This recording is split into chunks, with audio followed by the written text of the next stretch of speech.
حضرت خضر علیہ السلام کا بتایا ہوا ایک ایسا بہترین عمل بتائیں گے کہ اس عمل سے آپ خوشحال ہو جائیں گے۔ آپ نے یہ عمل صرف 3 مرتبہ پڑھنا ہے۔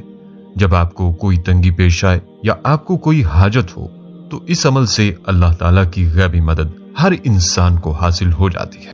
تفسیر مظہری میں حضرت قاضی ثناء اللہ پانی پتی رحمۃ اللہ علیہ نے فرمایا کہ حضرت سید احمد سرہندی مجدد الفسانی رحمۃ اللہ علیہ نے اپنے مکاشفہ سے فرمایا کہ میں نے خود خضر علیہ السلام سے اس عمل کو عالم کشف میں دریافت کیا۔ انہوں نے بتایا کہ اللہ تعالیٰ نے ہمیں یہ قدرت دی ہے کہ ہم زندہ لوگوں کی شکل میں متشکل ہو کر اللہ تعالیٰ کے حکم اور اذن کے تحت لوگوں کی امداد مختلف صورتوں میں کرتے ہیں، بلکہ تمام اہل باطن و صلحاء کا اتفاق اس بات پر ہے کہ حضرت خضر علیہ السلام ابھی تک زندہ ہیں، اور حضرت خضر علیہ السلام اللہ کے حکم سے لوگوں کی مدد کرتے ہیں، لوگوں کی نصرت کرتے ہیں اور بھٹکے ہوئوں کو راستہ دکھاتے ہیں۔ بلکہ بہت سے پریشان حال لوگوں کو حضرت خضر علیہ السلام نے کچھ اعمال بھی بتلائے ہیں۔ ان اعمال کو پڑھنے سے اللہ تعالیٰ کی مدد مل جاتی ہے۔ اور آج کا عمل بھی جو آپ کے ساتھ شیئر کیا جا رہا ہے، یہ عمل حضرت خضر علیہ السلام کا ہی بتایا ہوا ہے۔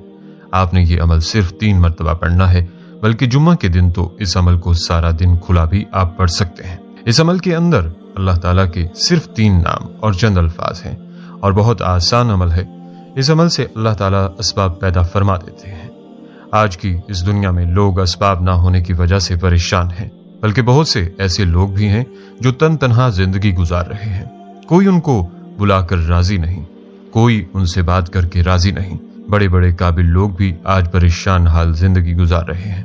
لہٰذا اگر حضرت خضر علیہ السلام کا یہ بتایا ہوا آسان اور بہترین عمل روزانہ آپ پڑھنا شروع کر دیں تو اللہ پاک دنیا اور آخرت کے اسباب آپ کے لیے مہیا فرما دے گا۔ بلکہ اس عمل کو آپ ہر نماز کے بعد بھی پڑھ سکتے ہیں۔ بہت سی روایات میں آتا ہے کہ اس عمل کو ہر نماز کے بعد بھی پڑھیں، اور اگر آپ روزانہ اس عمل کو نہیں پڑھ سکتے تو کم از کم 24 دن یہ عمل مکمل کر لیں۔ انشاءاللہ اس عمل سے آپ کی زندگی کے اندر غیبی اسباب پیدا ہو جائیں گے۔ حضرت خضر علیہ السلام نے فرمایا کہ تو روزانہ 3 مرتبہ یہ دعا پڑھا کر، یا لطیفم بخلقہ، یا علیمن بخلقہ، یا خبیرن بخلقہ، الطف بی، یا لطیف، یا علیم، یا خبیر۔ یہ عمل، یہ دعا آپ کو اپنی اسکرین پر بھی لکھا ہوا نظر آ رہا ہے، بلکہ آپ اس عمل کا اسکرین شاٹ بھی لے سکتے ہیں۔ آپ ناظرین اس دعا کو زبانی یاد کر لیں اور روزانہ 3 مرتبہ پڑھ لیا کریں۔ اس عمل میں اللہ کے 3 نام ہیں۔ جب آپ کو کوئی تنگی پیش آئے یا آپ کو کوئی حاجت ہو تو بس آپ پڑھیں یا لطیفن بخلقہ، یا علیمن بخلقہ، یا خبیرن بخلقہ، الطف بی، یا لطیف، یا علیم، یا خبیر۔ بلکہ ناظرین اگر آپ بہت ہی زیادہ پریشان ہیں تو یہاں آپ کو حضرت خضر علیہ السلام کا بتایا ہوا ایک اور عمل بتا دیتا ہوں۔ بزرگ بیان کرتے ہیں کہ ابدالین میں سے ایک بزرگ نے حضرت خضر علیہ السلام سے درخواست کی کہ مجھے کوئی عمل بتائیے جو میں رات میں کیا کروں۔ انہوں نے فرمایا مغرب سے عشاء تک نوافل میں مشغول رہا کرو، اور ہر رکعت میں 1 مرتبہ سورہ فاتحہ اور 3 مرتبہ سورہ اخلاص پڑھا کرو۔ عشاء کے بعد بغیر بات کیے اپنے گھر چلے جاؤ اور وہاں جا کر 2 رکعت نفل پڑھو۔ ہر رکعت میں 1 دفعہ سورہ فاتحہ اور 7 مرتبہ سورہ اخلاص۔ نماز کا سلام پھیرنے کے بعد ایک سجدہ کرو جس میں 7 دفعہ استغفار، 7 دفعہ درود شریف اور 7 مرتبہ تیسرا کلمہ۔ پھر سجدہ سے سر اٹھا کر دعا کے لیے ہاتھ اٹھاؤ اور یہ دعا پڑھو کہ اے زندہ اور ہمیشہ قائم رہنے والے اللہ، رحم فرما دیجیے، رحم فرما دیجیے۔ پھر اسی حالت میں ہاتھ اٹھاتے ہوئے کھڑے ہو جاؤ اور کھڑے ہو کر پھر یہی دعا پڑھو۔ پھر سجدے میں جا کر یہی دعا پڑھو۔ پھر دائیں کروٹ پر قبلہ کی طرف منہ کر کے لیٹ جاؤ اور سوتے تک درود شریف پڑھو۔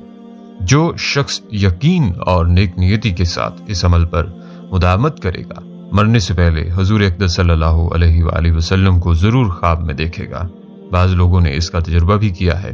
انہوں نے دیکھا کہ وہ جنت میں گئے، وہاں انبیاء کرام علیہ السلام کی زیارت اور سید کونین صلی اللہ علیہ وآلہ وسلم سے ملاقات اور بات کرنے کا شرف بھی حاصل ہوا۔ اس ملاقات کے دوران آپ اپنی کوئی درخواست بھی پیش کر سکتے ہیں۔ کبھی امید ہے کہ وہ عرض ضرور قبولیت کا درجہ حاصل کرے گی۔ اس عمل کے بہت سے فضائل ہیں جن کو میں نے اختصاراً چھوڑ دیا ہے۔ جو کرے گا سو پائے گا۔ ذاتی طور پر میری رائے یہ ہے کہ اگر اس عمل کو چاند کی 4 سے 10 تاریخ میں شروع کیا جائے